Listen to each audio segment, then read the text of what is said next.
Yeah, I'm wearing a Spider-Man sweater. Because that's what I am. I'm a mega Spider-Man fan. Hey, I've been one since I was 12 years old. Ain't gonna stop now.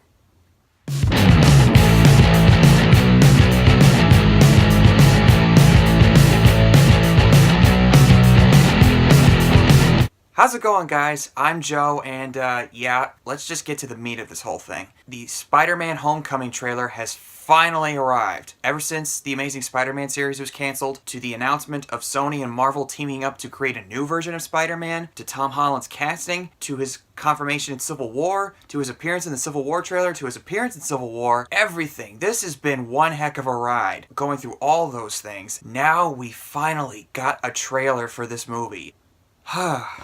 Where do I begin? Well, for those of you who are not familiar with my channel, or if you're new to my channel, if you happen to be watching this for the first time, I am a huge Spider-Man fan. I wouldn't say I'm a big comic book guy, personally. I've read my fair share of comics, not like a whole ton, but I've read some of them. I've been a big Spider-Man fan ever since the Tobey Maguire days. Tobey Maguire still remains my favorite live-action Spider-Man. Voiceover, it's Josh Keaton and Neil Patrick Harris. Those are those two. Tom Holland is now my other favorite live-action Spider-Man next to Tobey. Andrew Garfield, well, though that's another story for another day. And when they announced that Spider-Man was going to be joining the MCU, I was a basket case. I was ecstatic like there was no tomorrow. You want to check out my video? It's somewhere on my channel. You can take a look at it.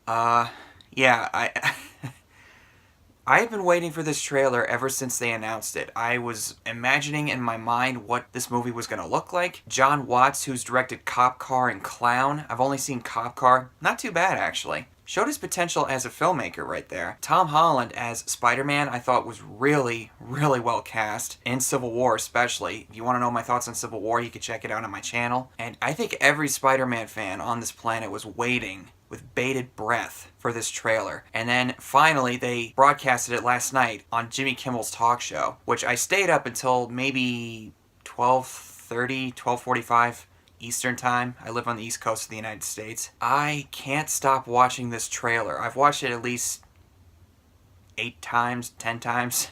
I'm guesstimating, really. If you want to accuse me of fanboying here, maybe. Yeah, I am fanboying, but also, the movie looks really fun, and it looks like a pretty good time. Now, as far as the story goes, I read the description on IMDb or on Wikipedia. Basically, he's trying to juggle his life as a superhero and as a high school kid. A pretty simple premise. I'm not expecting anything deeply complex or anything. Just start off with the series with a little bit of fun. When the sequels come in, then we can try to make it a little more complex for Peter. Energetic, it's colorful, upbeat, and Kevin Feige, the head of Marvel Studios, said that they were going to take some inspiration from John Hughes' coming-of-age stories, which he made in the 80s, like with Breakfast Club and 16 Candles and all those other things. It definitely feels like that in some ways, with Peter and his one friend. I can't remember the guy's name. It's Ned Leeds, if I'm not mistaken. He is a character from the comics. He was dating Betty Brant at one time. 2 nerds, not really well respected. And as far as his Spider-Man's concerned, he actually looks really great as Spider-Man. He doesn't look like he's just being funny for the sake of it, and he's not being just a jerk or anything. I love that part in the robbery scene where he says, "Wait a minute. You guys aren't the real Avengers. I can tell Hulk gives it away." But my favorite part in probably this whole trailer. Oh, that was awesome. That is so Peter Parker. And that's what I would do too if I was in his position. And is it just me, or does Tom's look kind of remind me of Tobey Maguire's Peter Parker in some ways? Am I going crazy? Am I just reaching things? Or does he kind of remind me of Tobey Maguire? He did say he was going to take inspiration from him. Look at me. I'm going crazy here. I'm sorry. I'm a fan here. I can't help myself. I am excited. I can't wait to see this movie. I want to see it right now. Oh man, I gotta stop myself from going crazy like I did last time with that reveal. But you also get to see a little bit of Tony Stark in here, being like a mentor of sorts to Peter Parker, since he did find him in Civil War. I don't know if they are gonna play on this, but one YouTuber I follow on his Facebook page, he did wonder, is this gonna be like an underlying theme where Peter Parker is trying to look up to Tony Stark as a father since he's in desperate need of a father because, you know, of Uncle Ben dying? And clearly, Tony Stark is not the guy for that kind of role. Go for Team Cap, Peter. He's better. And I like that bit where he goes like, I'm not really hugging you, I'm just getting the door for you. Alright, good luck, kid. Go out there and kick some butt. Tony Stark there for you, ladies and gentlemen. But if there's anything that I have to give a little bit of criticism to, it's Michael Keaton as the Vulture. Now, the Vulture, he's not like a really complex villain. Like, a lot of Spider-Man's villains are just people who rob banks. Something happens to them, they get certain kinds of powers, and they just go around New York City stealing things like jewelry, money, anything, and Spider-Man just keeps getting in their way. When they announced that Michael Keaton was going to play the Vulture, I thought, great! That's awesome! And, of course, let's get this out of the way. You either die a hero, or you live long enough to see yourself become the villain. Started off as Batman, now he's the Vulture. Hero to villain. Connections. The look, I'm a little bit iffy on. The helmet, I don't know. I kind of wanted that more traditional look that we saw in the comics, and even the Spider-Man 2002 movie video game. It was a lot of fun playing against the Vulture there. When he can fly squares around me, then I'll be impressed. But just in some of the brief shots that we get, he has this fur neck thing around him. They are staying true to his look in a lot of ways, and he's got the green look from what we saw of the promotional art. So I'm not that worried about the Vulture, because like I said, a lot of Spider-Man's bad guys, minus Venom or the Green Goblin, most of Spider-Man's bad guys are just crooks that just rob banks or jewelry stores, whatever. Marvel's villains haven't really been the best, except for Loki and Kingpin and a few others. So I'm not really going to get that upset if he's not really that interesting as a villain. Just make the conflict between him and Spider-Man be like, is he going to be able to survive this and get home and make sure that Aunt May is alright? Stuff like that. Because you don't really need to create some kind of a personal drama between Spider-Man and most of his villains, unless it's the Green Goblin. That's not to say that any of that stuff is bad on principle. I personally think it's entirely possible to create something compelling out of all that. But at the same time,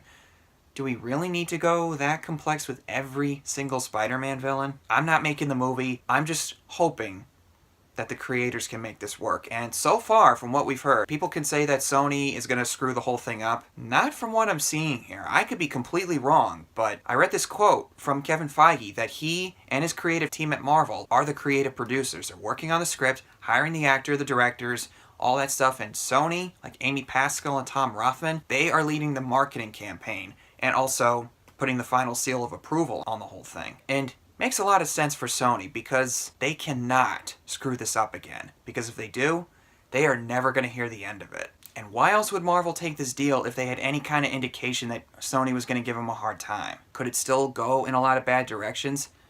It could. No reason to say why it can't. But if anything, if you're still bothered by the past failures, Spider-Man 3, Amazing Spider-Man 1, and Amazing Spider-Man 2, as hard as it may be, it's not the worst thing in the world to want a movie to be good, okay? It was the same feeling I had towards people putting down Episode 7 of Star Wars before the movie even came out last year. Let's try to be a little positive here. Play by its terms. Be as objective as you can, but also don't let that just be the sole purpose of your movie-going experience. Go in there, try to have fun. And that's exactly what I'm going to do. And a few other things before we finish this video. Peter Parker's friend, Ned, I was a little surprised to see that he actually finds out that Peter Parker's Spider-Man. And some people will say, well, no, they revealed it. Oh my God, they revealed an important detail. Well, sooner or later, somebody's going to find out Peter's secret. I mean, he's a kid. He's not always going to be careful with keeping his identity a secret. But I like seeing that they are trying a different thing with it. Well, not everybody's going to know, but at least one person has to know his secret, so that way he can be his moral support. And as far as the actress Zendaya, she was supposedly playing Mary Jane. Now that's not the case anymore. She's playing a girl named Michelle. She's only in that one shot where she says, too late, you guys are losers.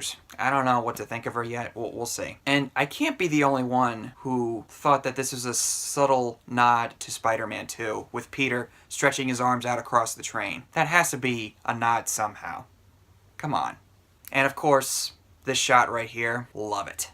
Love it. And also there's an international trailer, which I think is pretty good, but I prefer the other one that we got with Jimmy Kimmel's show. This is probably going to be a long video, but I got some stuff to say here about this trailer. But hey, I'm a Spider-Man fan. You know me. It's probably the first time in a long time that we're actually going to see a good Spider-Man movie. People can debate about Spider-Man 3 and the latter two, but for the first time in like 13 years, we might actually see a good Spider-Man movie again. And if that's the case, boy, are we in for a treat. And I cannot wait to see this movie, and unfortunately we gotta wait till July. But in any case, what did you guys think of the Spider-Man Homecoming trailer? The domestic one or the international one? Whichever one you watched, Comment below and tell me your thoughts. You like it? Thought it was alright? Did you hate it? Whatever the case may be, just tell me what you thought of it. And also, for my subscribers, stay tuned for my new video, for a new segment on my channel called Classic Movie Night. I'm really excited to share that with you guys. And, yeah, those are my thoughts on the Spider-Man Homecoming trailer. I will see you guys next time.